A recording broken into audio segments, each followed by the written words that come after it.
Hi friend, नमस्कार. आज बनवते मी इडली. आधी चटणी बनवून घेऊ.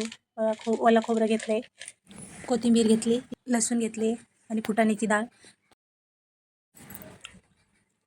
खोबरं कापून घेऊ बारीक बारीक. कोथिंबीर ते सगळं टाकून वाटून घेतलं आहे मिक्सरमध्ये. तेल टाकू पातेल्यात थोडं आणि राई टाकली, हिंग टाकली थोडं. असं तडतडून द्यायचं. नंतर मीठ टाकून घेऊ त्याच्यात थोडं आणि मिक्स करून घेऊ. झाली आपली चटणी. भांड्यात पाणी टाकून घेऊ. 2 गिलास टाकले मी. चिंच टाकून घेऊ त्याच्यात थोडं, म्हणजे भांडं काळं पडत नाही. त्याच्याला इनो टाकून घेऊ थोडं आणि मिक्स करून घेऊ छानपैकी. नंतर इडलीच्या मोल्डमध्ये टाकून घेऊ सगळं बॅटर. इडलीच्या मोल्डला थोडं तेल लावून घेतलं आहे मी. त्याच्याला इडलीच्या भांड्यात ठेवून घेऊ आणि 5 मिनटं वाफवून घेऊ. त्याच्याला सगळं असंच बनवून घेते मी. झाकण लावलं मी आता. तर बघा, आपली इडली झाली रेडी. आता सगळे काढून घेऊ. इडलीच्या पात्राला थोडं पाणी असतं ना, काढून घ्यायचं साईडने असं नितरून. तर चला इडली काढून घेऊ.